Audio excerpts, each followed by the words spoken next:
লেখিকা সহেলি হাজরার বৃষ্টি নামার পরে।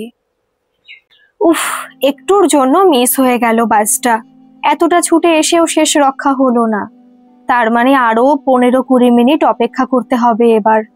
আজ আর তবে দেখা হবে না। মুখে একটা বিরক্তিসূচক আওয়াজ করে ফোনটা হাতে নিল দীপ। 7:30 বেজে গেছে অলরেডি। এই এলাকার সবচেয়ে বড় সমস্যা হলো পরিবহন ব্যবস্থা। একটা বাস মিস করলে কতক্ষণ যে দাঁড়াতে হয় সেটা যারা দাঁড়ায় তারাই জানে। বাইকটা সার্ভিসিং এ দিয়েই যত ঝামেলা হয়ে গেল। এখন 2টো বাস চেঞ্জ করে তবে বাড়ি পৌঁছানো যাবে।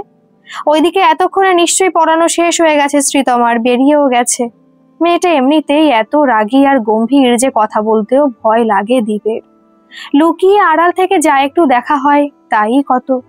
আর কথা বললে বুক এমন ধরফড় করে যে ও পথে সহজে যাই না দীপ। চোখের সামনে শ্রীতমার মুখটা ভেসে উঠতেই দীপ একটু মুচকি হাসলো। ও খুব ভালো করেই জানে মেয়েটার ওই রাগী জেদি আবরণের ভেতরেও একটা সবুজ মন আছে, যেটা সে কিছুতেই প্রকাশ করতে চায় না সবার সামনে। সেবার দীপ যখন নিজের মনের কথাটা প্রথম বলেছিল ওকে, বাপ রে কেমন করে তাকিয়েছিল। প্রপোজের রিয়াকশন যে এরকমও হতে পারে তা আগে জানা ছিল না দীপের। তবু সে হাল ছাড়েনি। এখনো আশা রেখেছে যে শ্রীতমা একদিন না একদিন ঠিকই ভালোবাসবে তাকে। সেদিন আর এভাবে তাকে উপেক্ষা করতে পারবে না কিছুতেই। জীবনে পড়াশোনা হোক বা চাকরি জীবন, দীপ্তেশ চৌধুরী সবেতেই সফলভাবে নিজের জায়গাটা পাকা করে নিতে পারে। আজ আর বৃষ্টি আসেনি। গত কয়েকদিন ধরেই তো সন্ধ্যের পর এক পশলা করে বৃষ্টি হয়ে যাচ্ছিল। সেই ভেবে ছাতাটাও সবসময় সাথে সাথে রাখতে হয়। শেষ টিউশনটা পড়িয়ে বাইরে আসলো শ্রীতমা। যাক, আজকের মতো অন্তত মুক্তি পেল সে। এখানে আসার আগেই মনে মনে কতবার যে ভগবানকে স্মরণ করেছে তার ঠিক নেই। দীপ যেন আজ না থাকে ও বাড়ি। বারবার সেই একই প্রসঙ্গ বিরক্তিকর। ওর তাকানোটাই ভালো লাগে না শ্রীতমার। আর কি সৌভাগ্য, ভাবতে পারিনি প্রার্থনায় ঠাকুর সাড়া দেবে বলে।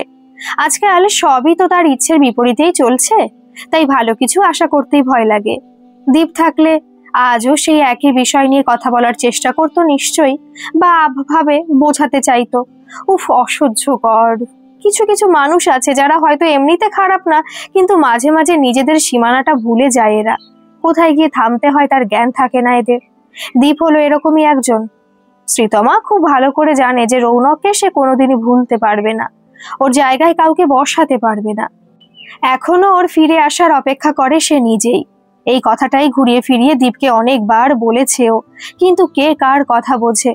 মাঝে মাঝে নিজেকে নিজে চিনতে পারে না শ্রীতমা, যে ও নিজে আসলে কি চায়। রৌনককে কি আজও ভালোবাসে, নাকি নেহাতি জেদের বশে এই সিদ্ধান্তে অটল রয়েছে? কোনটা? স্কুটি চালাতে চালাতে এসব কথাই ঘুরপাক খেতে লাগলো শ্রীতমার মাথায়। দুপাশে দিয়ে গাড়ি, সাইকেল, বাইক দ্রুত বেগে বেরিয়ে যাচ্ছে। শহরটার মধ্যে এমন একটা আকর্ষণ আছে যে গাড়ি ঘোড়ার চলাচলও ঘন্টার পর ঘন্টা দাঁড়িয়ে দেখা যায় বিনা বিরক্তিতে। কে বলেছে যে কেবল গ্রামের প্রকৃতিরই সৌন্দর্য আছে? ইট পাথরের তৈরি কলকাতা শহরটারও একটা প্রাণ আছে, নিজস্ব সৌন্দর্য আছে, যা তৈরি করে ফিরে আসার টান। আর এখানেই জড়িয়ে আছে কত স্মৃতি। কয়েক বছর আগে এরকমই তো একটা সন্ধেবেলা ছিল সেটা। তখন অবশ্য স্কুটি ছিল না শ্রীতমার। রৌনক ওর কোনো এক বন্ধুর বাইক এনেছিল প্রেমিকার রাগ ভাঙাতে। হ্যাঁ, রাগই বটে। শ্রীতমা তখন কথায় কথায় রাগ করতো যাতে রৌনক একটু আদুরে কথায় সেটা ভাঙিয়ে দেয়। স্কুল লাইফ শেষে সেই তখন প্রথমবার মুক্তির স্বাদ পাওয়া। বাড়িতে কাউকে না বলেই বেরিয়ে পড়েছিল রৌনকের সাথে। বাইকের পেছনে বসে জড়িয়ে ধরেছিল রৌনককে। এক অদ্ভুত শিহরণ হচ্ছিল শরীরে। চিৎকার করে বলতে ইচ্ছে করছিল তখন, খুব ভালোবাসি রে তোকে রৌনক, খুব। হাওয়ায় এলোমেলো হয়ে যাচ্ছিল শ্রীতমার চুল। জীবনে সেটাই বোধহয় ছিল সবচেয়ে খুশির মুহূর্ত। তবে খুশির শেষে দুঃখ ছিল কপালে। বাড়ি ফিরে মা বাবার প্রচন্ড বকা খেয়েছিল সে। সারা রাত না খেয়েছিল বাড়িতে ঝগড়া করে, কিন্তু একটুও কষ্ট অনুভব হয়নি। সারা সন্ধে রৌনকের সাথে ঘোরার পরও রাত জেগে ওর সাথে ঘন্টার পর ঘন্টা কথা বলার প্রথম প্রথম প্রেমের সেই অনুভূতিতে ঢাকা পড়ে গিয়েছিল সব কষ্ট, রাগ, বাবা মার বকাঝকা। এক্সকিউজ মি, দেখে চলুন রাস্তায়। কোন দিকে তাকিয়ে স্কুটি চালাচ্ছেন?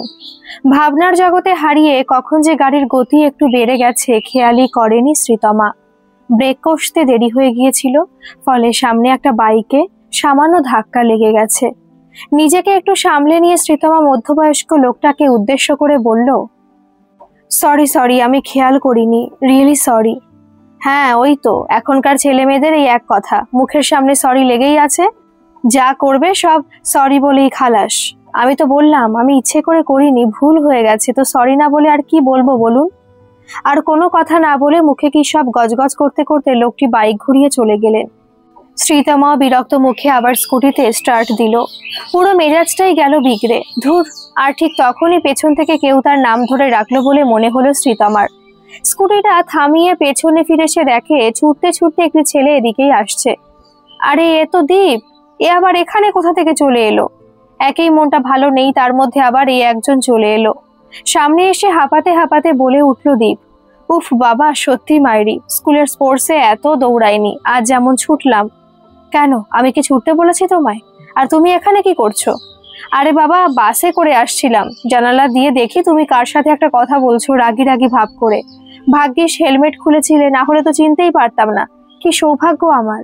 তারপরই বাস থেকে নামতে নামতে এগিয়ে গেলাম অনেকটা, ব্যাস ছুট লাগালাম। তুমি কি? আমি আসি, দেরি হয়ে যাচ্ছে। দীপকে মাঝপথে থামিয়ে হেলমেটটা পরে নিল শ্রীতমা। যাকে এড়িয়ে চলতে চাই সেই যদি বারবার চোখের সামনে চলে আসে, আর কি করা যায় তবে? একে এই মানসিক টানাপোড়েন, তার মধ্যে বাড়ির অশান্তি তো লেগেই আছে।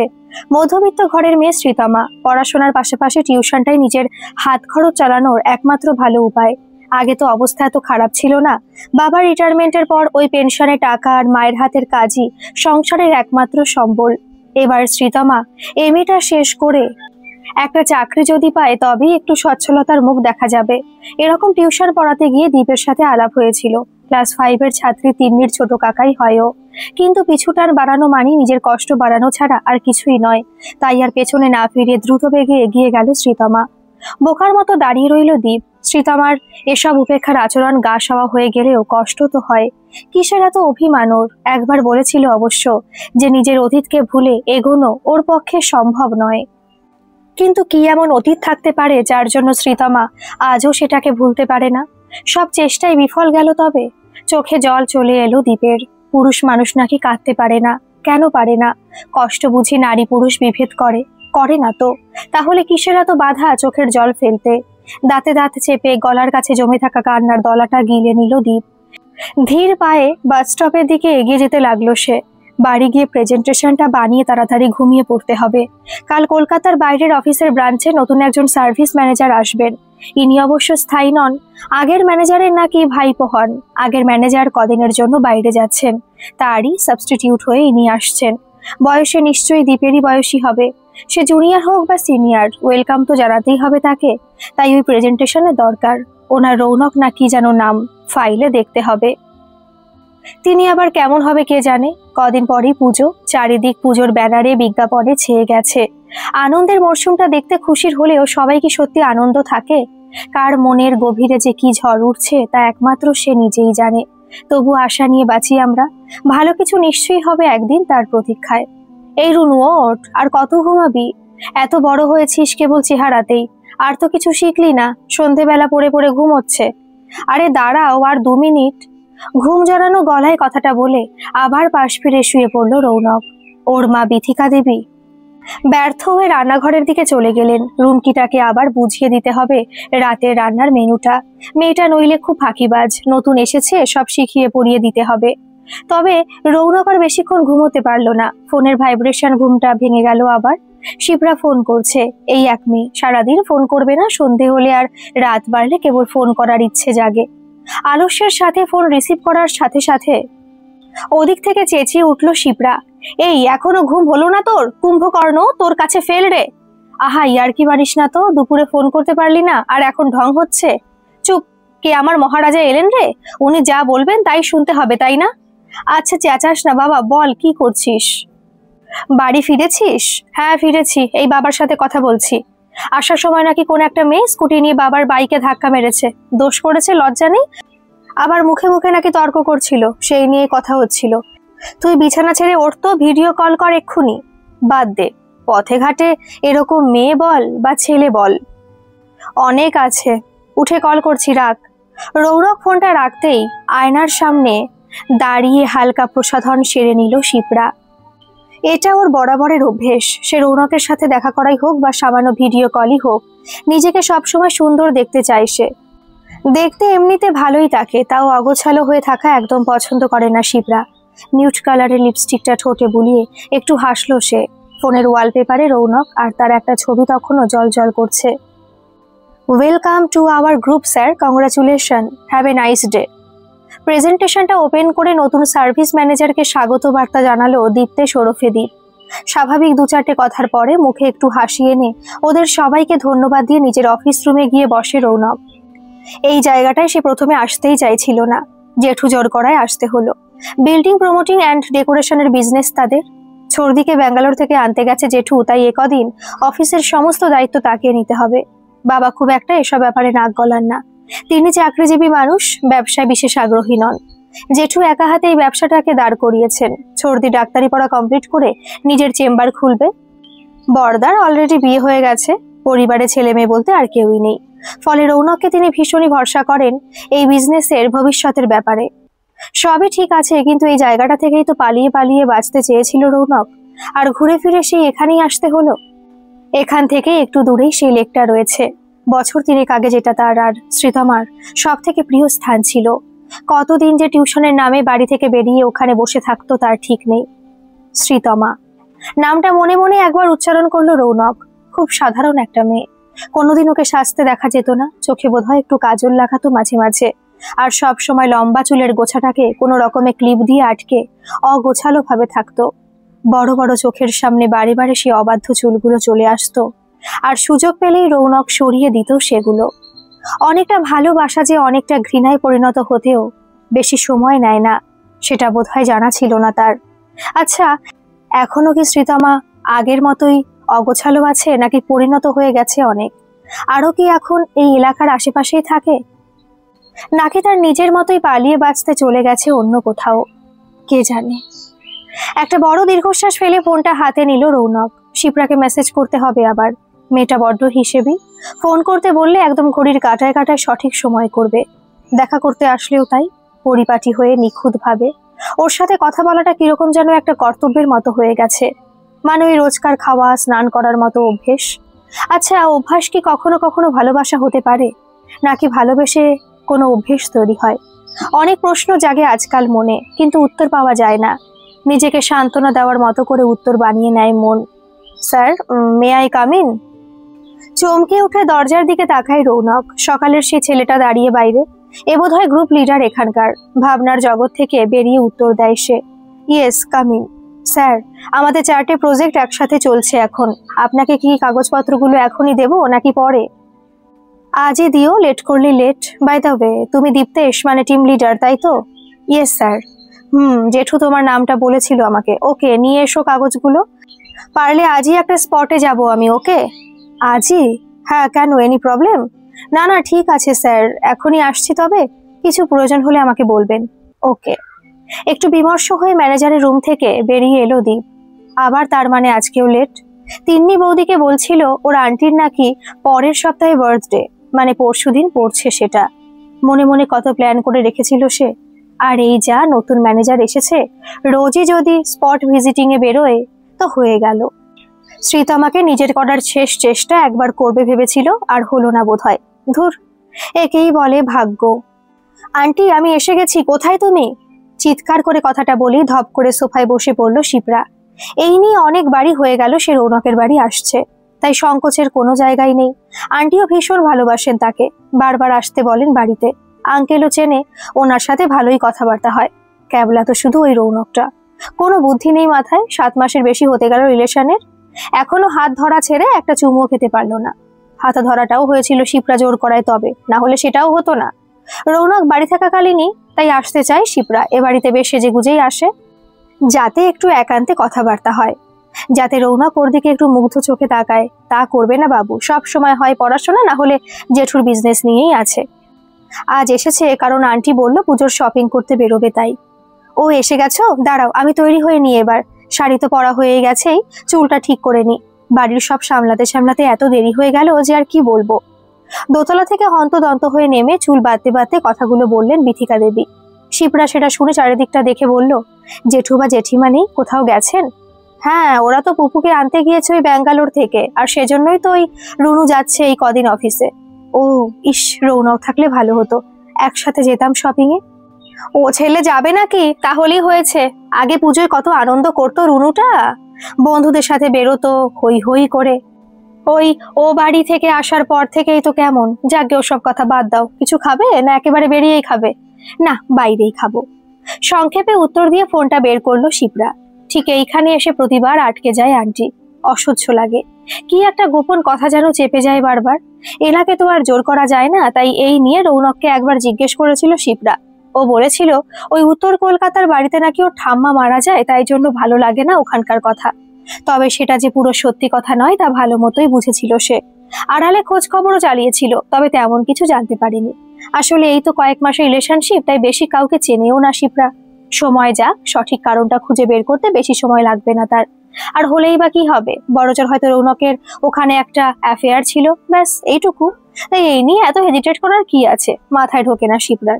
আরে বাবা, সে তো তার নিজেরই এর আগে দুটো প্রেম ছিল, বোঝাপড়া ছিল না, সেখানে ভুল বোঝাবুঝি হতো, তাই ব্রেকআপ করে নিয়েছে, সিম্পল।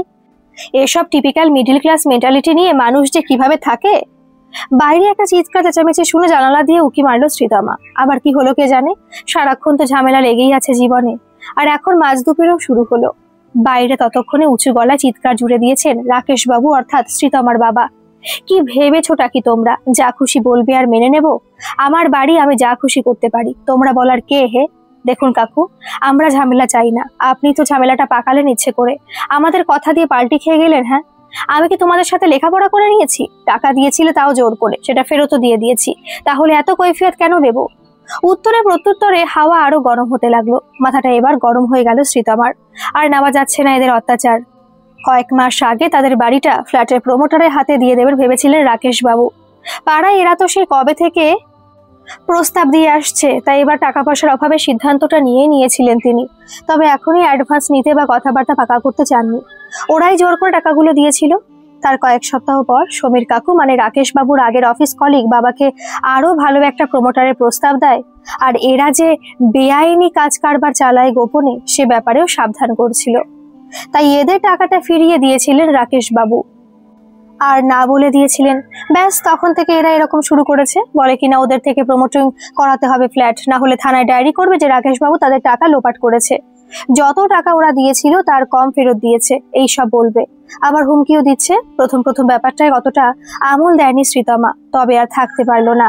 চুড়িদারটা ঠিক করে বাইরে এসে কঠিন স্বরে বলে উঠল, আপনারা কি বাংলা ভাষা বোঝেন না, নাকি বুঝতে চাইছেন না, কোনটা? আচমকা শ্রীতমাকে এভাবে বাইরে আসতে ছেলেগুলো ঘাবড়ে গেল। তবে তার পর মুহূর্তেই নিজেদের সামলে নিয়ে সবার সামনে থাকা লম্বা ছেলেটা, সম্ভবত ওদের লিডার, চিবিয়ে চিবিয়ে বলল, আহা, তুমি আবার এসবে আসতে গেলে দিদি? এরকম সুন্দরী দিদি দেখলে কি আর ভাই হয়ে থাকতে ভালো লাগে বলো? ওদের কথা বলার অভদ্র ইঙ্গিতটা খুব ভালোভাবে বুঝতে পারলো শ্রীতমা। কিন্তু এগুলোতে চুপ থাকা মানে এদের আরো প্রশ্রয় দেওয়া। ছোটবেলা থেকে সেরকম ঠোঁট কাটা, কাউকে তেল মেরে চলা একদমই পছন্দ করে না। তাই বাবা মার বারণকে উপেক্ষা করেই ও জবাব দিল, সে তো লাগবে না অবশ্যই, তবে কারো ভাই হতে গেলেও যে শক্ত মেরুদণ্ডটা লাগে সেটাই তো আপনাদের নেই। তাই জন্য বারণ করা সত্ত্বেও লেজ নেড়ে নেড়ে আমাদের বাড়িতেই আসছেন। বাবা, তুমি এদের সাথে আর একটা কথাও বাড়াতে দিও না। এই পাড়ায় এত বছর ধরে আছি, এরা কতদূর যাওয়ার হয় যাক, তার আগে মুখ থুবড়ে পড়বে কাপুরুষ যত শেমলেস মানুষজন। সামনে দাঁড়িয়ে থাকা ছেলেটা জ্বলন্ত চাহনিতে ভ্রুক্ষেপ না করেই ওদের মুখের উপর দরজাটা বন্ধ করে দিল শ্রীতমা। কিছুক্ষণ সেখানে দাঁড়িয়ে ভেতরে চলে গেলেন রাকেশ বাবু। শ্রীতমার মা আজ বাড়ি নেই, বড় দিদির বাড়ি গেছেন, তাই রাতে রান্নাটা তাকেই বসাতে হবে। মেয়ে আবার একটু পরেই পড়াতে যাবে। শ্রীতমার এই সাহসী কথাবার্তায় গর্বিত হলেও মন থেকে দুশ্চিন্তাটা কিছুতেই গেল না তার। মেয়েটা একা একা পড়িয়ে ফেরে, সব জায়গায় একাই যায়। এই ছেলেগুলো তো মোটেও ভালো নয়, কি যে আছে কপালে। বছর তিনেক আগের দগদগে স্মৃতিটা তো আজও স্পষ্ট মনে পড়ে। রৌনক বলে ছেলেটার হাত থেকে একটা মেয়েকে বাঁচাতে গিয়ে কি অবস্থা হয়েছিল মেয়েটার। বিশেষ করে সেই থেকে হাসি খুশি প্রাণবন্ত মেয়ে শ্রীতমা হঠাৎ করে যেন কিরকম শুষ্ক স্বল্পভাষী গম্ভীর হয়ে যেতে থাকলো। ঘরে ঢুকে রৌনক থমকে দাঁড়িয়ে গেল। শিপ্রা যে আজকে এ বাড়ি আসবে তা তো জানা ছিল না। মাও কই কিছু জানায়নি তো। ওকে দেখে শিপ্রা উৎসাহী হয়ে একটা প্যাকেট হাতে নিয়ে ছুটে গেল। এই দেখ, তোর জন্য এই জামাটা পছন্দ করলাম, কেমন লাগছে বল। ওহ, তুই আর মা কি আজকেও কেনাকাটা করতে গিয়েছিলি নাকি? কালই তো গেলি। হ্যাঁ, আজ আমি একাই গিয়েছিলাম, একটু আগেই ফিরলাম তো। আর এটা বল, কেমন লাগলো? একটা কথা বললে না, তুই অন্য কথার উত্তর দিস। ভালো। আচ্ছা চল, আমি ওপরে গেলাম, এখন ফ্রেশ হব, পরে কথা হবে। শিপ্রাকে প্রায় উপেক্ষা করে দোতলায় নিজের ঘরে চলে গেল রৌনক। জামার কালারটা দেখে চমকে গিয়েছিল সে নীলচে সবুজ রং, শ্রীতমা সবচেয়ে পছন্দ করত যেটা। সেই রঙের হাত ধরে প্রায় তাদের সম্পর্কটা শুরু হয়েছিল। আজ শিপ্রার আনা শাড়িটা দেখে পুরনো সে দিনগুলোর কথা মনে পড়ে গেল রৌনকের। আজ আর কাল কথাগুলো বারবার মনে পড়বে তার, জানে। কাল সেই দিনটা আবারও আসবে, শ্রীতমার জন্মদিন। খুব ইচ্ছে করছে আজ রাতে গাড়ি নিয়ে বেরিয়ে পড়তে। সেই পুরনো টিউশনের জায়গাটাকে দেখার ইচ্ছে জাগছে। গেলেই হয়, যা ঘটনা ঘটে গেছে। দিনের আলোয় যাওয়ার থেকে রাতের অন্ধকারে যাওয়াটাই বরং ভালো হবে তার পক্ষে। নিজের ঘামে ভিজে যাওয়া জামাটা খুলে হাতের দিকে একবার তাকালো সে।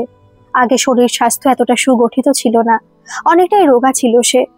কোনো স্টাইল ছিল না, একটা ঢিলে ঢালা টি শার্ট আর বড় হয়ে যাওয়া জিন্স পরে পড়তে যেত। তবে রৌনককে দেখতে বেশ ভালো ছিল, আর ও একটু গম্ভীর প্রকৃতির ছিল বলেই বোধহয় চেহারা খারাপ হওয়া সত্ত্বেও অনেক মেয়ে বন্ধু ছিল তার। মেয়ে বন্ধু ব্যাপারটা তখন খুবই সিরিয়াস একটা বিষয় ছিল। বন্ধু মহলে কারো যদি বিশেষ মেয়ে বন্ধু থাকতো, তার অহংকারী ছিল আলাদা।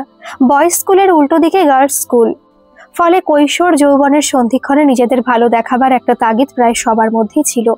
কিছু ছেলে ছুটির পরে চুলগুলো জল দিয়ে স্টাইল করে ইউনিফর্মের কলার তুলে অদ্ভুত সাজে বাইরে বেরোতো। কিছু মেয়েরাও এরকম হালকা সাজগোজ করতো বটে ছুটির পরে। অনেকে আবার চুপি চুপি অভিভাবকের চোখ এড়িয়ে বন্ধু মারফত কত কথাবার্তার আদান প্রদান করতো তার ঠিক নেই। আর এখন সময়ের সাথে সাথে সেসব উঠতির প্রেমের কোনো চিহ্ন আর আছে নাকি কে জানে। তবে রৌনক বা শ্রীতমার ব্যাপারটা এরকম ছিল না। কাছাকাছি স্কুল না হলেও একসাথে অনেক জায়গায় টিউশন পড়তো ওরা। ক্লাস 10-এ ভূগোল টিউশনে প্রথম শ্রীতমাকে দেখেছিল সে। নীলচে সবুজ রঙের একটা সুতির চুড়িদার পরে এসেছিল। রবিবার দুপুরে পড়াতেন স্যার, তখন বর্ষাকাল, মাঝে মাঝে লেগে থাকতো বৃষ্টি। দুপুর হয়ে যেত বলে শ্রীতমা বোধহয় সদ্য স্নান সেরে আসতো আর ওর ভিজে চুলগুলো অগোছালো করে বেঁধে রাখতো। প্রথম দিন পড়তে এসেই পাশাপাশি বসেছিল ওরা, তখনও বাকিরা কেউ আসেনি। মেয়েদের ব্যাপারে তেমন অভিজ্ঞতা না থাকলেও মাঝে মাঝে আর চোখে নতুন মেয়েটার দিকে না তাকিয়ে থাকতে পারল না রৌনক। এদিকে প্রথম দিন পড়তে এসে কোনো দিকে না তাকিয়ে বই খাতা খুলে বসে পড়েছিল শ্রীতমা। তাই দেখে অবশ্য বেশ ঘাবড়েই গিয়েছিল সে, কারণ নিজে পড়াশোনায় ভালো হলেও সারাক্ষণ বই মুখে বসে থাকার ছেলে কোনোদিনই ছিল না। এই মেয়ে নিশ্চয়ই আরো ভালো পড়াশোনায়। পাশে বসে এসব ভাবতে ভাবতে এক মনে পেন নাচাচ্ছিল রৌনক। এটা তার অনেক দিনের একটা বদ অভ্যেস, কিন্তু মিনিট খানেক পর তাকে থেমে যেতে হয়, কারণ হঠাৎই দেখে মেয়েটা তার দিকে কিরকম একটা মুখ করে তাকিয়ে আছে। থতমত খেয়ে সে বলে উঠল, কিছু বলবে? কোনো কথা না বলে নিজের হাতটা দেখিয়েছিল মেয়েটা। অবাক হয়ে রৌনক সেদিকে চেয়ে দেখে তার অন্যমনস্কভাবে পেন নাচানোর ফলে মেয়েটার হাতে অনেকগুলো কালির দাগ পড়ে গেছে। এ বাবা, এসব কখন হলো? আমি সত্যি বুঝতে পারিনি, আসলে এটা আমার একটা বদ অভ্যেস, কিছুতেই ছাড়তে পারি না। সরি। আমি যদি তোমার হাতে এরকম আকচারা কেটে দিয়ে বলি সরি, মেনে নেবে? আমি আমার একটা বইয়েও কোনো পেন্সিলের দাগ অব্দি দিই না, পেন তো অনেক দূর, বুঝেছো? একটু চুপচাপ থাকা ছেলে রৌনকেরও সেদিন যেন মুখে কথার ফুলঝুরি ফুটেছিল। ও তো নিজেই জানতো না যে এত কথা বলতে পারে। শ্রীতমার কথাটা শুনে স্মার্টলি পেন দিয়ে নিজের হাতে অনেকগুলো দাগ কেটে বলেছিল, নাও এবার হ্যাপি? আমার হাতেও দাগ করে দিয়েছি। শোধবোধ। হঠাৎ করে এরকম কাণ্ড দেখে হাসতে আরম্ভ করে দিয়েছিল শ্রীতমা। হাসির মাঝে ওর গালে পড়া টোলটাও চোখে পড়েছিল রৌনকের। মুগ্ধ চোখে একইভাবে শ্রীতমার দিকে তাকিয়েছিল সে। মনে মনে একটা রঙিন হাওয়া যেন ছড়িয়ে পড়েছিল চারিদিকে। ভূগোল পড়া আর হলো না সেদিন। স্যারের বোঝানো ভূমধ্যসাগর হিমালয় পর্বতের অবস্থান ওলট পালট হয়ে গিয়েছিল এক নিমেষে। ছুটির শেষে শ্রীতমা ওর নিজের নামটা জানিয়েছিল, সাথে আরো টুকটাক দুই একটা কথাও হয়েছিল। তারপর আর কি, ওর বাবা আনতে এসেছিল, চলে গেল বাড়ি। আর সাইকেল নিয়ে বাড়ির ফেরা একটা ছেলের মনে রেখে গেল প্রথম অনুভূতির একরাশ মুগ্ধতা। রৌনক, তোকে কখন থেকে ডাকছি, কালা নাকি? আর এমনি খালি গায়ে দাঁড়িয়ে আছিস কেন? উফ, হেব্বি লাগছে কিন্তু। হ্যাঁ, ও এই যাব। শিপ্রার ডাকে চমকে পেছনে ফিরে তাকালো রৌনক। কোনো রকমে উত্তর দিয়ে তাড়াতাড়ি করে তোয়ালে নিয়ে বাথরুমে চলে গেল। এখানে আর এক মুহূর্ত দাঁড়ালে আরো উল্টোপাল্টা কথাবার্তা শুরু করবে মেয়েটা। এমনিতে সব ভালো, কিন্তু মাঝে মাঝে এমন শুরু করে যে বলার মতো নয়। শিপ্রার সাথে সম্পর্কটায় গিয়ে ও বেশ মুশকিলে পড়ে গেছে। সেদিন মদ্যপ অবস্থায় ওভাবে দুর্বল হওয়াটা মোটেই ঠিক হয়নি তারই ফলস্বরূপ এভাবে দোটানায় হাঁসফাঁস করতে হচ্ছে হয়তো তাকে। রৌনককে চলে যেতে দেখে বিছানায় গিয়ে বসলো শিপ্রা। আজ এমন একটা সারপ্রাইজ দেবে সে রৌনককে যে সারা জীবন মনে রাখবে ও। দীপ, আর কতবার বলবো তোমাকে একই কথা, প্লিজ এবার তো থামো। কেন শ্রীতমা, আমি কি খুব খারাপ ছেলে? না, তুমি খারাপ নাও, তবে ভালো মানুষ হলেই যে তাকে ভালোবাসা যায় এই ধারণাটা ভুল। তুমি বন্ধু হিসেবে আমাকে যেতে বললে হয়তো আমি যেতাম, কিন্তু এভাবে কখনোই না। তোমার কালকে জন্মদিন, আমি এত আশা করে সবকিছুর আয়োজন করলাম, এর কি কোনো মূল্য নেই? না নেই, কারণ আমি অকারণ প্রশ্রয় দেওয়া পছন্দ করি না। এখন আসতে পারো তুমি, তিন্নি চলে আসবে এবার এই ঘরে, প্লিজ। শ্রীতমা আরেকবার ভেবে, আমি কি এখান থেকে চলে যাব দীপ? দীপের কথার মাঝখানে বলে উঠল শ্রীতমা, হ্যাঁ কালোর জন্মদিন ঠিকই, কিন্তু কোনো আয়োজন আড়ম্বর ভালো লাগে না। আর কোনো রকমে মা ওই একটু পায়েস করে দেবে, ব্যাস, আর কোনো কিছু না। দীপ এখন চাইছে কোনো রেস্টুরেন্টে নাকি কি সব সারপ্রাইজের ব্যবস্থা করেছে, সেখানে যেন শ্রীতমা যায়, সেটা কোনোভাবেই সম্ভব নয়। জন্মদিনে ছোটবেলায় খুব আনন্দ হতো, সকালবেলা থেকে উঠে দিনটাকে কেমন যেন বিশেষ বিশেষ মনে হতো। আজকের দিনে মা আর বকা দেবে না, যা খুশি তাই করা যাবে। দুপুরে 5 রকম ভাজি দিয়ে ভাত খাওয়ার পর বিকেল বেলায় বেলুনের প্যাকেট নিয়ে বসে যেত পাড়ার কয়েকটা বান্ধবী। শ্রীতমা নিজেও বেলুন ফোলাতো ওদের সাথে, তার মধ্যে কয়েকটা বেলুন তখনই ফেটে যেত। কিছু যা বাঁচতো সেগুলো দিয়ে চলতো ঘর সাজানো। তারপর সন্ধেবেলা মা গরম গরম লুচি ভাজতো, সাথে থাকতো ঘুগনি, আলুর দম, মিষ্টি, আরো কত কি। বাবা চেনাশোনার এক দোকান থেকে কেকও এনেছে কয়েকবার। কেক কেটে ছুরি থেকে ক্রিমটা চেটে চেটে খাওয়ার মজাই আলাদা ছিল। তবে এই জন্মদিনগুলো বাদেও আর একটা জন্মদিনের কথা মনে পড়ে, জীবনের সেই প্রথম অন্যরকম জন্মদিন, যেটা সত্যি বিশেষ দিন ছিল। ক্লাস 11 তখন। জন্মদিনের মধ্যে টিউশনি পড়েছে বলে একদিকে যেমন রেগে গিয়েছিল, আবার রৌনকের সাথে দেখা হবে ভেবে আনন্দ হচ্ছিল। সবে সবে সম্পর্ক শুরু তখন। ভাবতেও পারেনি এত বড় একটা সারপ্রাইজ ওয়েট করছে তার জন্য। পড়তে গিয়ে অন্যান্য দিনের মতো পাশাপাশি বসেছিল ওরা, কিন্তু জন্মদিনের উইশ তো দূর, রৌনক কোনো কথাই বলছিল না তার সাথে। কোচিনের অন্যান্য বন্ধুরা শুভেচ্ছা জানালো যথারীতি, তবে রৌনক পুরো চুপ। মনে মনে খুব রাগ হচ্ছিল শ্রীতমার, কিন্তু ছুটির পরে ভুলটা ভেঙে গেল। ছুটি সেদিন তাড়াতাড়ি হয়ে গিয়েছিল। আচমকাই হ্যাচকা টানে ঘাবড়ে যায় শ্রীতমা। স্যারের বাড়ির পাশে পাঁচিলের আড়ালে টেনে নিয়ে গিয়ে তার হাতে একটা বাক্সের মতো কিছু দিয়েছিল রৌনক। চেনা মুখ দেখে হাঁপ ছেড়ে বাঁচল যেন সে। উৎসাহের সাথে সাথেই তখনই গিফটটা খুলতে যাচ্ছিল শ্রীতমা, কিন্তু বারণ করলো, ফিসফিস করে বলল, বাড়ি গিয়ে দেখবি, এখন না। হ্যাপি বার্থডে রে, রাগ করেছিলি না তখন? রৌনকের গরম নিঃশ্বাস সরাসরি অনুভব করতে পারছিল শ্রীতমা। অপ্রত্যাশিত উপহার পেয়ে তখন আনন্দে আত্মহারা হয়ে গেছে সে। হালকা কেঁপে উঠে রৌনকের হাতটা ধরেও। রাগ হচ্ছিল একটু, কিন্তু এখন আর নেই। একটা কথা বলবো শ্রীতমা, শুনবি? বল নাকি। এরকম হঠাৎই কোনো কথা না বলে শ্রীতমার গালে নিজের ঠোঁটটা ছুঁয়ে দেয় রৌনক। শিউরে উঠে চোখ বন্ধ করে নেয় সে। তারপর অনেকক্ষণ পর আস্তে আস্তে চোখটা খুলে রৌনকের দিকে তাকায়। লজ্জায় তখন তার গাল দুটো লাল হয়ে গেছে। বুকটা এত জোরে ধড়ফড় করছে যে বাইরে থেকেও তার শব্দ শোনা যাবে এমন অবস্থা। রৌনক মাথাটা নিচু করে বলল, রাগ করলি না তো?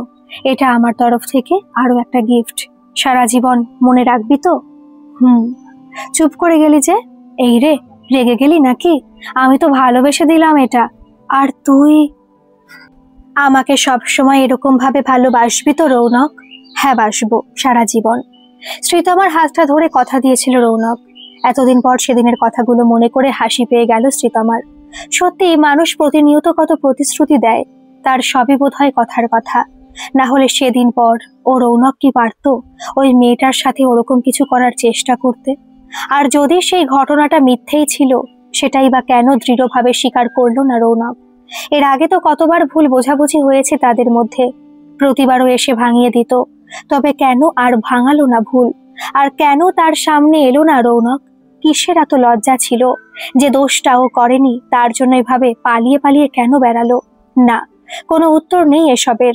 কিছু প্রশ্ন যেন শুধুই প্রশ্ন, উত্তরবিহীন। এরা কেবল মনে আসে কষ্ট দেওয়ার জন্য।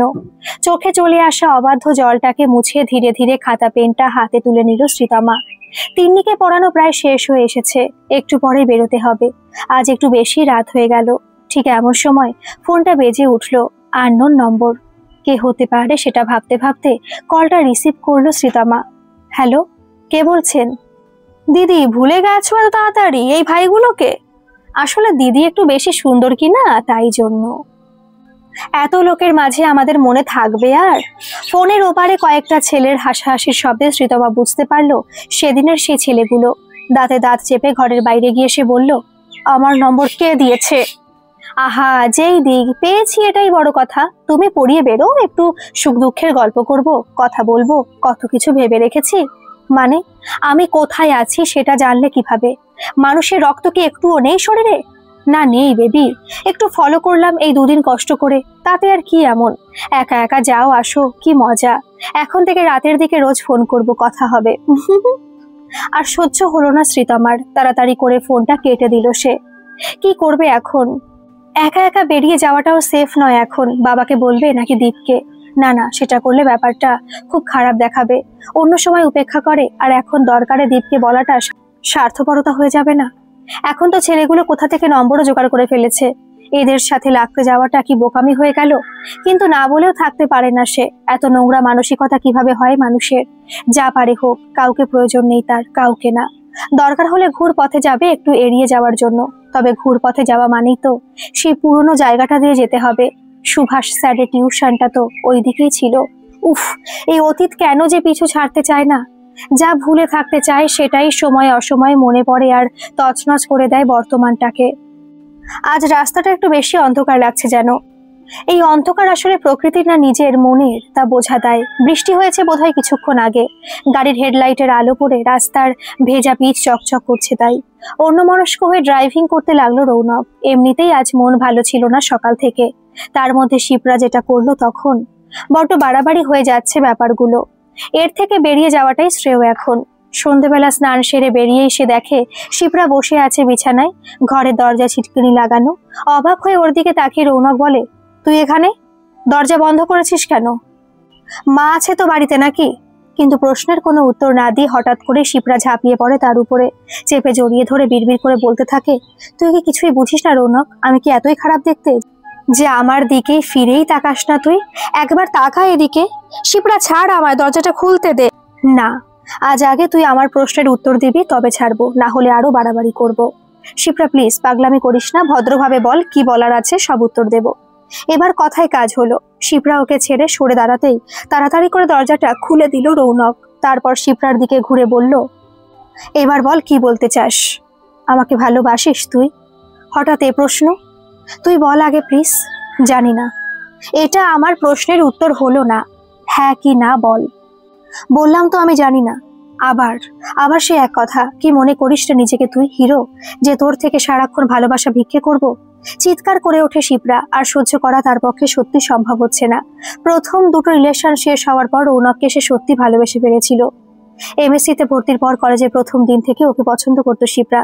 নোটস দেওয়া নেওয়া প্রায়ই দিনই, একসাথে ক্লাসের শেষে বাড়ি ফেরা, এসব করতে করতে কখন যে ভালো লাগাটা ভালোবাসা হয়ে গেছে তা বুঝতেই পারেনি সে। তাও প্রথম প্রথম নিজের মনের কথাটা জানায়নি রৌনককে, বন্ধুত্ব ভেঙে যাওয়ার ভয়ে। মাস সাতেক আগে একটা পার্টিতে গিয়েছিল ওরা কয়েকটা বন্ধু, সেখানেই সুযোগটা পায় শিপ্রা। রৌনক কোনো পার্টিতে এমনিতে বিশেষ হার্ড ড্রিঙ্কস খেত না, খেলে বড়জোর ওই সফট ড্রিঙ্কস। কিন্তু সেদিন কোনো কারণে খেয়েছিল, খেয়ে একদম প্রায় বেসামাল অবস্থা হয়ে গিয়েছিল। ঠিক করে দাঁড়াতে অবধি পারছিল না। শিপ্রাই ওকে সামলায়। মিনিট 30 পরে নেশাটা কাটতে একটু হুঁশ ফেরে ওর। তখন বেশ স্বাভাবিকভাবে কথা বলছিল সবার সাথে। সেই মুহূর্তেই কাছাকাছি বসে নিজেকে আর আটকে রাখতে পারেনি শিপ্রা। রৌনকের হাতটা ধরে নিজের মনের কথাটা ওকে বলেছিল। রৌনকও চেপে ধরেছিল তার হাত, সম্মতি জানিয়েছিল। তবে সেটা কি আদৌ সম্মতি না কেবল সময়ের জন্য আঁকড়ে ধরা, তা নিয়েই এখন ধন্দ হচ্ছে তার। সেদিনের পর থেকে যেমন কখনো স্পষ্ট করে বলেনি যে ও শিপ্রাকে ভালোবাসে, তেমনি শিপ্রা ভালোবাসা নিয়ে কোনো কথা বললে বারণও করতো না। শুধু কাছাকাছি আসার চেষ্টা করলে বাধা দিত। এতদিন সবকিছু সহ্য করে আসছে সে কেবল একটা আশায়, রৌনকও তার ভালোবাসা সাড়া দেবে একদিন। নিজের মনে করে কাছে টেনে নেবে তাকে, কিন্তু না, ভুল ভাবতো। তার আশা যে আর কোনোদিনই আর পূরণ হবে না এটা সে বেশ বুঝতে পারছে। তাই থাকতে না পেরে এই প্রথম রৌনকের সামনে চিৎকার করে উঠল শিপ্রা। কিন্তু এই কথার কোনো উত্তর ছিল না রৌনকের কাছে সেই মুহূর্তে। সত্যিই তো, ডুবন্ত অবস্থায় মানুষ যেমন খড়কুটোকেও আঁকড়ে ধরে, ঠিক তেমন ভাবে শিপ্রার সাথে সময় কাটাতে ভালো লাগতো তার। সামলে ওঠার জন্য আঁকড়ে ধরেছিল মেয়েটাকে। দোষটা তার নিজেরই, অন্যায় করে ফেলেছে সে। তাই নিজেকে বাঁচানোর জন্য মাথা নিচু করে আস্তে আস্তে বলার চেষ্টা করলো, তোর ভালো না লাগলে তুই থাকিস না, আমি তো জোর করিনি, এখন বাড়ি যা, ভালো লাগছে না। হ্যাঁ, চলে তো যাবই, আমি চলে গেলেই তো তুই বাঁচিস, তাই না? যা খুশি ভাব, আমার কিছু বলার নেই। ওকে দেন, লেটস ব্রেক আপ। আমি বুঝতে পারছি তোর মনে আমি নেই, অন্য কেউ আছে। কথাটা শোনা মাত্রই সামান্য কেঁপে ওঠে রৌনক। তার মনে হলো চোখের সামনে থেকে কেউ যেন একটা পর্দা সরিয়ে দিল আর তাকে দাঁড় করিয়ে দিল এক স্বচ্ছ আয়নার সামনে, যেখানে তাকাতে বড্ড ভয় পায় সে, বড্ড। তবু তোতলে তোতলে কোনো রকমে জবাব দেয়, তুই বুঝিস মানে? কি বুঝিস? বুঝি এটাই যে তুই কাউকে ভালোবাসতিস আর সেটার জন্যই এত ভয় তোর মনে। আন্টিও সবটা জানে, ইনফ্যাক্ট তোরা সবাই মিলে আমাকে ঠকিয়েছিস, জাস্ট চিট করেছিস। মা কি বলেছে তোকে?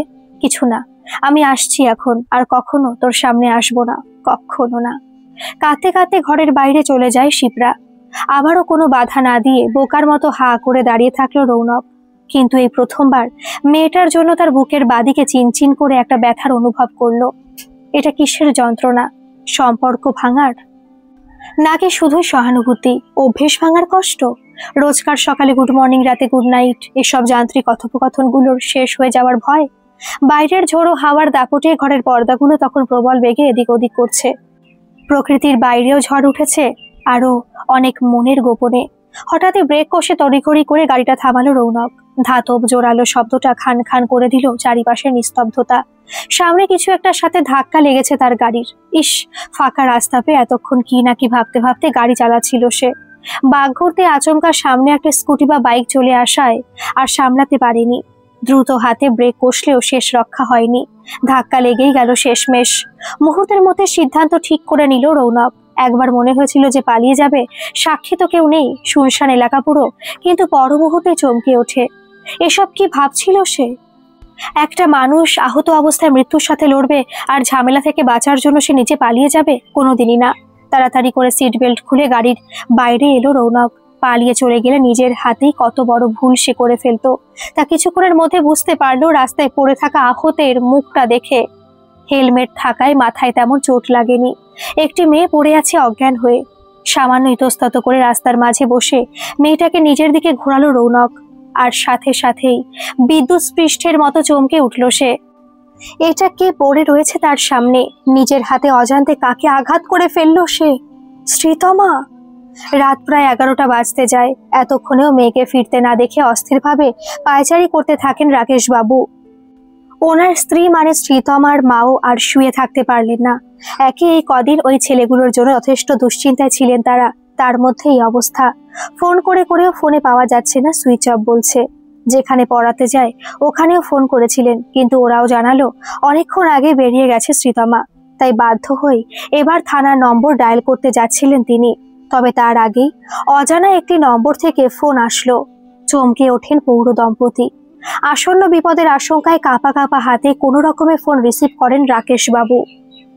হ্যালো, আমি কি মিস শ্রীতমা সেনের বাড়ির লোকের সাথে কথা বলছি? হ্যালো, হ্যাঁ, আমি ওর বাবা। কি হয়েছে ওর? কোথা থেকে বলছেন আপনি? হ্যালো, আপনি প্লিজ উত্তেজিত হবেন না।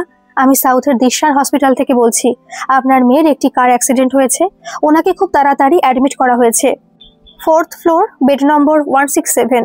ওনার অবস্থা মোটামুটি স্থিতিশীল এখন। সুতরাং আপনি যত তাড়াতাড়ি সম্ভব চলে আসুন এখানে, ধন্যবাদ। এরপর একটা যান্ত্রিক শব্দে ফোনটা কেটে গেল। বিহবল অবস্থায় ধপ করে বিছানায় বসে পড়লেন রাকেশ বাবু। স্বামীকে ওরকম আচরণ করতে দেখে ভয় পেয়ে যান ওনার স্ত্রী। দৌড়ে এসে একটা ঝাঁকুনি দিয়ে বলেন, কি গো, কে ফোন করেছিল? শ্রীতমা ঠিক আছে তো? কিছু বলছো না কেন তুমি? ওর কার অ্যাক্সিডেন্ট হয়েছে। নির্লিপ্ত ভঙ্গিতে মেঝের দিকে চেয়ে কথাটা বললেন রাকেশ বাবু। চোখে ততক্ষণে জল এসে গেছে ওনার। কাল মেয়েটার জন্মদিন, আর আজকের দিনে এরকম হলো। আর হলোই বা কেন? ভগবানকে সব দিক থেকে মুখ ঘুরিয়ে নেবে এইভাবে? একটু শান্তি ওকে দেবে না তাদের? একটুও না? কি বলছো? ও কেমন আছে? চুপ করে না থেকে খুলে বলো না আমাকে। হসপিটাল থেকে বলল কেউ ওকে অ্যাডমিট করেছে, অবস্থা মোটামুটি এখন। তাড়াতাড়ি যেতে বলল। তুমি যাবে তো সাথে? আমি পারবো না নইলে। আমার মেয়েটা, ছোটবেলা থেকে কত আগলে আগলে রেখেছি ওকে, আর আজ। স্বামীর দিকে তাকিয়ে শ্রীতমার মা দেখলেন ওর হাত পা কাঁপছে থরথর করে। আকস্মিক দুর্ঘটনার কবলে একেবারে ভেঙে পড়েছেন। তবু কাউকে একজনকে তো মনের জোর রাখতে হবে, তাই চোখের জলটা মুছে তিনি মন শক্ত করে বললেন, এসব বলার সময় এটা নয়, কিচ্ছু হবে না ওর, কিচ্ছু না, ভগবান ঠিক রক্ষা করবেন। এখন নাও, তাড়াতাড়ি চলো। ওইদিকে যে কি হচ্ছে, আমি বড়দিকে একটা ফোন করি শীঘ্রই। হসপিটালের ওষুধ গন্ধটা এতক্ষণে নাকে সয়ে গেছে রৌনকের। বেঞ্চে মাথায় হাত দিয়ে বসে আছে সে। পাশে একটা পুলিশ কনস্টেবল দাঁড়িয়ে। গত ৩-৪ ঘন্টায় যা বড় ঝড় বয়ে গেছে তার উপর দিয়ে, তা বলবার নয়। যতবারই ওরা কাছাকাছি এসেছে ততবারই কোনো না কোনো অঘটন ঠিক ঘটেই গেছে। আর কিছুক্ষণ পরে 12টা বেজে যাবে, শ্রীতমার জন্মদিনও পড়ে যাবে। সেই স্মৃতিচারণের জন্যই তো ওই রাস্তায় যাচ্ছিল আজ। আর সেই শ্রীতমাই আজ তার জন্য হসপিটালের বেডে শুয়ে মৃত্যুর সাথে লড়াই করছে। রাস্তার হালকা আলোয় মেয়েটার মুখটা দেখে প্রথমে চমকে উঠেছিল সে। মুহূর্তের জন্যই ভুলে গিয়েছিল সেই সময় কোন কাজ করাটা তার জন্য জরুরি। ল্যাম্পপোস্টে ধাক্কা লেগে মাথাটা বেঁচে গেলেও হাত পা আর গলার নিচটা কেটে গিয়েছিল ওর। রক্ত বেরোচ্ছিল প্রচুর। হেলমেটের কাজগুলো টুকরো টুকরো হয়ে মুখে গেঁথে গিয়েছিল। এত বছর পর দেখা, তাও এরকম রক্তাক্ত অবস্থায়। আর চুপ থাকতে পারেনি রৌনক। নিজের ভালোবাসার মানুষটার এই পরিণতি দেখে ওকে জড়িয়ে ধরে গুমড়ে কেঁদে ওঠে সে ওই রাস্তাতে বসে। পাগলের মতো শ্রীতমার নাকের কাছে হাত নিয়ে গিয়ে নিঃশ্বাস প্রশ্বাস পরীক্ষা করে সে। তারপর তাড়াতাড়ি পাজাকোলা করে তুলে ওকে গাড়িতে বসায়। ওখান থেকে থানায় ফোন করে দিয়েছিল, কারণ যেহেতু অ্যাক্সিডেন্ট তাই হসপিটাল যদি কোনো রকম প্রবলেম ক্রিয়েট করে তার আগাম সতর্কতা হিসেবে। তার অনুমানই ঠিক ছিল। শ্রীতমাকে অ্যাডমিট করাতে গেলে ওরা প্রথমে কেসের কাগজপত্র আছে কিনা জিজ্ঞেস করবেন, তারপর থানার কল রেকর্ড ওদেরকে দিতে। তবে সবকিছু দ্রুতভাবে সম্পন্ন হলো। নিজেকে খুব বিধ্বস্ত লাগছে রৌনকের। সে এখন অপেক্ষা করছে শ্রীতমার বাবা মার জন্য। ওনারা এলেই সে চলে যাবে। চোট তারও লেগেছে, তবে সে সামান্যই চোট। এখন শারীরিক কষ্টের থেকে মানসিক কষ্টটাই বরং অনেক বেশি। থানা থেকে পুলিশ তখনই তাকে জিজ্ঞাসাবাদের জন্য নিয়ে যেতে চাইছিল। অনেক অনুনয় বিনয় করে ওদের থামানো গেছে, তাই কনস্টেবল রেখে গেছে পাহারায়। আবার পালিয়ে যেতে হবে। আর কত মুখ লুকিয়ে চলবে রৌনক? শ্রীতমা হয়তো জানতেও পারবে না ওর এই পরিণতির জন্য কে দায়ী। ওর বাবা মার কাছে তো রৌনক এমনিতেই একটা খারাপ ছেলে। এখন যদি ওনারা এসে দেখেন যে এখানেও রৌনক উপস্থিত, তাহলে কি পরিস্থিতির সৃষ্টি হবে তা ভাবলেও শিউরে উঠছে সে। তবে এত ভালো ভাগ্য বোধহয় হবে না। সবাই হয়তো জেনেও যাবে দোষটা তার। পুলিশ শ্রীতমার বয়ান নিতে এলেই তো সবটা পরিষ্কার হয়ে যাবে। এই সম্পর্ক কখনো জোড়া তো লাগবেই না। উল্টে এখান থেকে তার বাড়ির লোক আর শিপ্রা যদি এসে পড়ে, এবার শ্রীতমাও হয়তো তাকে ঘৃণা করতে শুরু করবে। 1:45 নাগাদ রাকেশ বাবু আর ওনার স্ত্রী হসপিটালে পৌঁছলেন। 4th ফ্লোরে এসে উদ্ভ্রান্তের মতো নির্দিষ্ট রুমটা খুঁজতে লাগলেন তারা। কনস্টেবলটা তারা দিলেও রৌনক এতক্ষণ অপেক্ষা করেছিল। তবে শ্রীতমার বাবা মাকে এতদিন পরে এক ঝলক দেখেও চিনতে পারলো সে। তাড়াতাড়ি করে উঠে দাঁড়ালো চলে যাওয়ার জন্য, কিন্তু শেষ রক্ষা হলো না। সে মুখোমুখি পড়েই গেল ওরা। রৌনকে দেখে থমকে দাঁড়ালেন রাকেশ বাবু। চেনা চেনা লাগছে যেন মুখটা। এইটাই সেই ছেলেটা না, যে কিনা কয়েক বছর আগে। ছি, এখানে কি করছে? পাশে পুলিশটাকে দেখে তিনি জিজ্ঞেস করলেন, স্যার, এখানে একটা অ্যাক্সিডেন্ট কেস হয়েছে, রুম নম্বর। আপনি কি ওই ব্যাপারেই আছেন? প্লিজ একটু সাহায্য করুন। অপরাধীর মতো মুখ করে দাঁড়িয়ে রয়েছে রৌনক। মাথা তুলে কিছু বলার মতো ক্ষমতাও আর তার নেই। কনস্টেবলটি ক্লান্তভাবে হাই তুলে উত্তর দিলেন, হ্যাঁ, ওই ব্যাপারেই আছি। এই যে ইনি কেস ফাইল করেছেন নিজে থেকে। অ্যাক্সিডেন্টটাও এনার সাথেই হয়েছে। যান, সামনের ওই ঘরটায় যান। আমরা ফোর্স নিয়ে আবার আসবো, আপনাকেও সইসবুত করতে হবে। এ করেছে কাজটা, আবার ফিরে এসেছে এখানে। ছি, আমার মেয়েটাকে ছাড়বে না। সাময়িকভাবে বর্তমান পরিস্থিতি ভুলে গিয়ে উত্তেজিত হয়ে পড়লেন রাকেশ বাবু। আর একটু হলে রৌনকের উদ্দেশ্যে আরো কয়েকটা কথা বলতে যাচ্ছিলেন তিনি। মেয়ের শোকে আর 3 বছর আগের স্মৃতিতে প্রায় পাগলের মতো হয়ে উঠেছেন তিনি। তবে আর তা হলো না। তার আগে শ্রীতমার মা ওনাকে শান্ত করতে টানতে টানতে নিয়ে গেলেন মেয়ের বেডের কাছে। আর এদিকে কনস্টেবলের সাথে ধীর পায়ে উল্টো দিকে থানার উদ্দেশ্যে রওনা দিল রৌনক। শ্রীতমার বাবা মার ওই ঘৃণা ভরা চোখ দেখে ইচ্ছে করছিল ছুটে গিয়ে ওনাদের বলে দেয় সব সত্যি ঘটনাটা। বলে দেয় যে সেদিনের ঘটনায় তার কোনো দোষ ছিল না, সে নির্দোষ। না, আজও পারল না। মেরুদণ্ড সোজা করে সবকিছু স্বীকার করা আজও তার দ্বারা সম্ভব হলো না। কি হয়েছিল বছর 3 আগে তা জানতে গেলে চলে যেতে হবে আরেকটু অতীতের দিনগুলোয়। রৌনকদের বয়েজ স্কুল আর সামনের গার্লস স্কুলের অবস্থান ছিল একদম মুখোমুখি।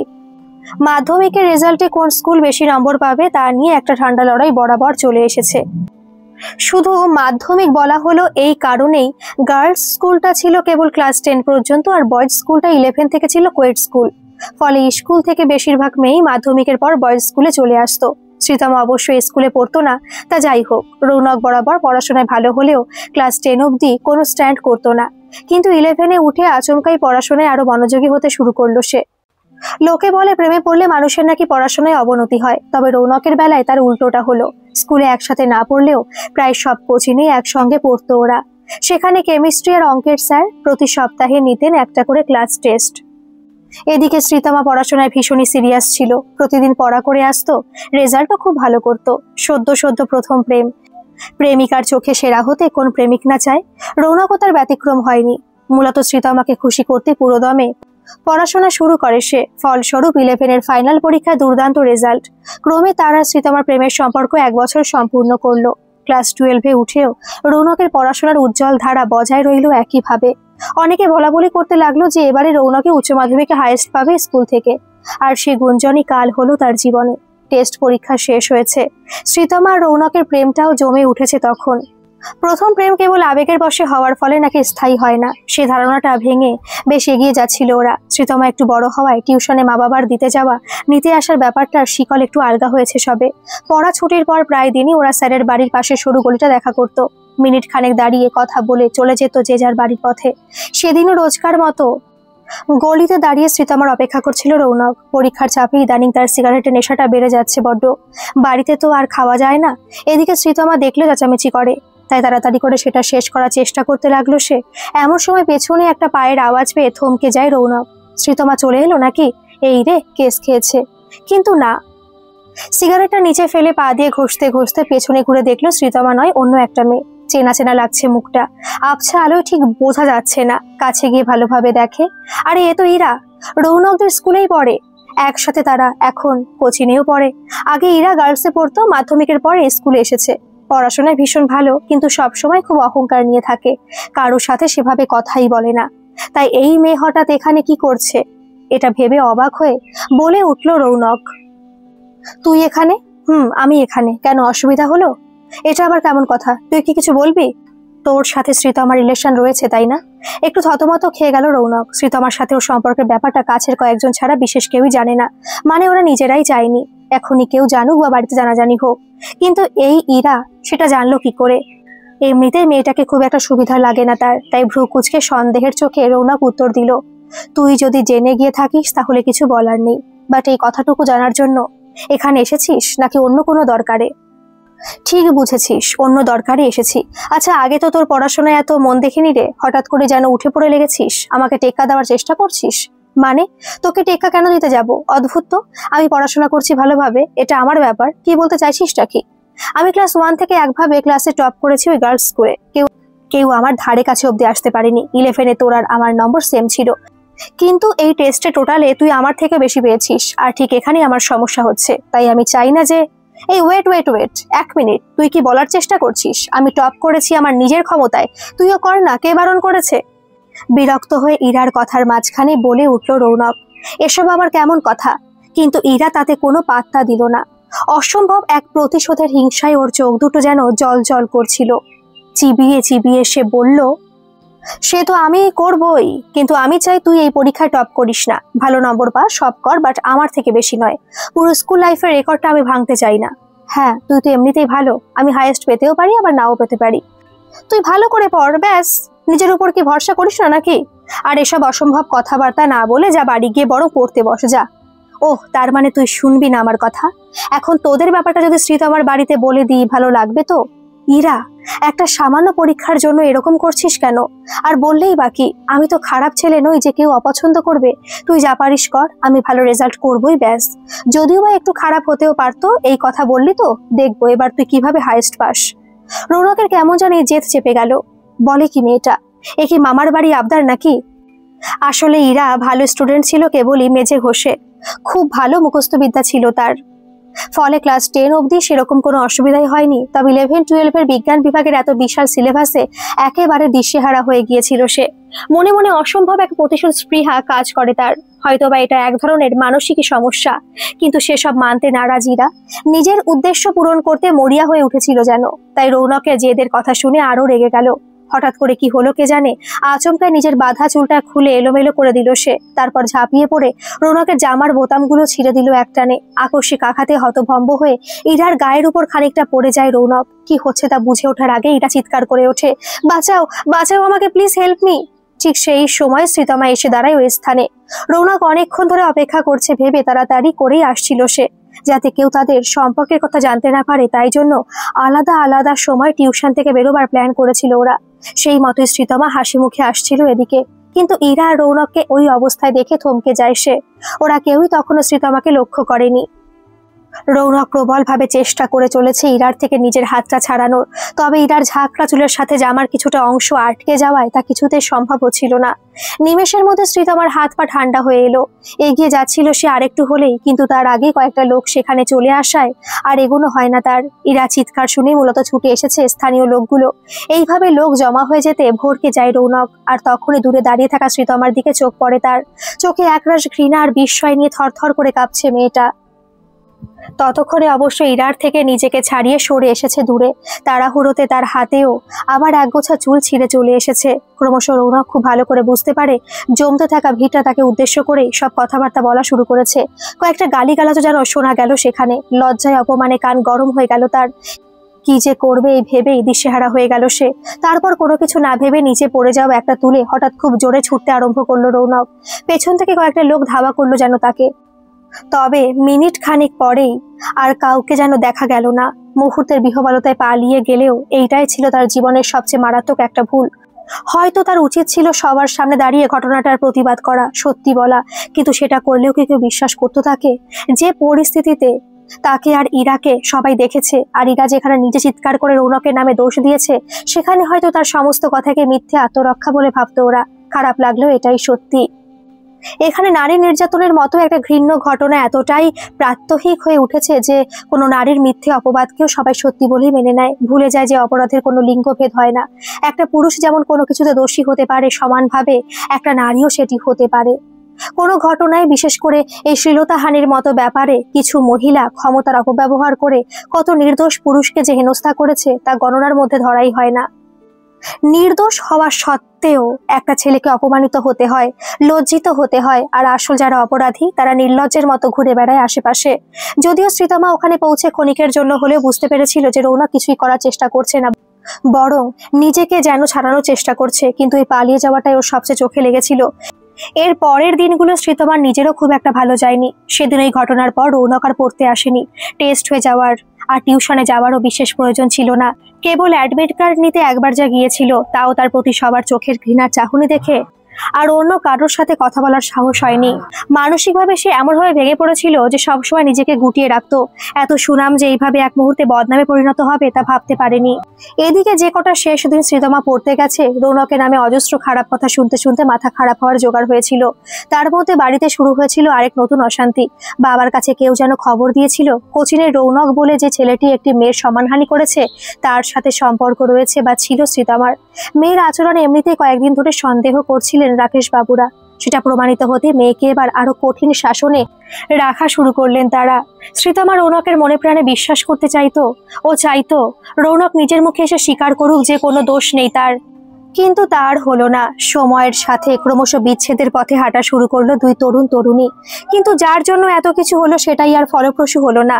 একে এই ঝামেলা, তার উপর উচ্চ মাধ্যমিকের ঠিক কদিন আগে ঠাম্মা মারা যাওয়ার ফলে পরীক্ষা একেবারেই ভালো গেল না রৌনকের। পরীক্ষার শেষে কল্যাণীর বাড়িতে চলে যায় সে। শ্রীতমার সাথে একবার দেখা করার চেষ্টা করে গিয়েছিল, কিন্তু সফল হয়নি।